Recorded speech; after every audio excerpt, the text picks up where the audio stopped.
त्यांना कोणी अधिकार दिला असेल त्यांच्या राष्ट्रवादी शरदचंद्र पवार पक्षाचा त्याच्यावर भाष्य करायला, तर मग तो अधिकार असेल तर मग ते मांडू शकतात. त्यांना जर अधिकार असेल विलिनीकरणाचा, म्हणजे हे आता तिकडे विलिनीकरण होता होता भाजपमध्ये आले की काय मला माहित नाही.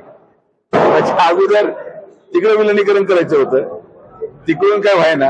आता ते भाजप समोर विलिनीकरण करायचा अधिकार त्यांनी तनपुरेंना दिलाय का असा माझा प्रश्न आहे. नाही आता काय कोणाला काय वाटलं, कोण भावनेच्या भरात भाषणामध्ये काय बोललं हे आपण कसं सांगू शकतो. त्यांना वाटत असेल की त्यांनी यावं भाजपमध्ये, तो त्यांचा निर्णय आहे.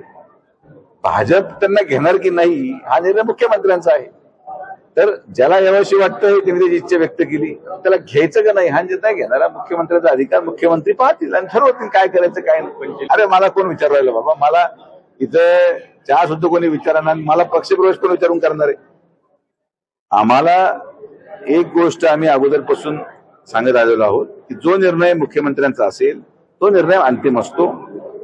जी काही इच्छा जनतेच्या मनामध्ये असेल, शेवटी भारतीय जनता पार्टी महायुतीचा घटक पक्ष आहे. महायुतीमध्ये ती जागा भारतीय जनता पार्टीची आहे. त्यामुळे भारतीय जनता पार्टीच्या जागा लढवणार याबाबतीत कुठलीही शंका नाही. भारतीय जनता पार्टी पक्ष हा बऱ्यापैकी आकलन आणि सर्व्हेवर चालणारा पक्ष आहे.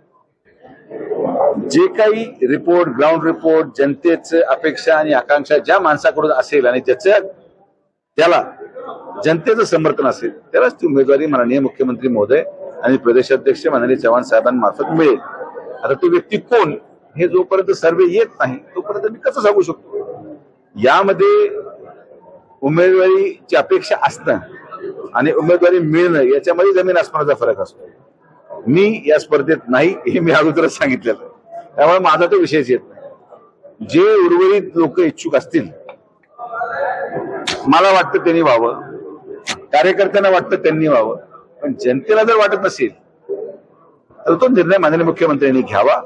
पक्ष हे बेरजेच्या राजकारणावर चालतं आणि एक एक आमदार महत्वाचा आहे. आणि तो आमदार शेवटी कसा आहे की सर्व्हेमध्ये जर एखादं नाव नसेल आणि तुम्ही मला सांगाल की त्याला निवडून आणा, तर ते आम्ही करू शकत नाही.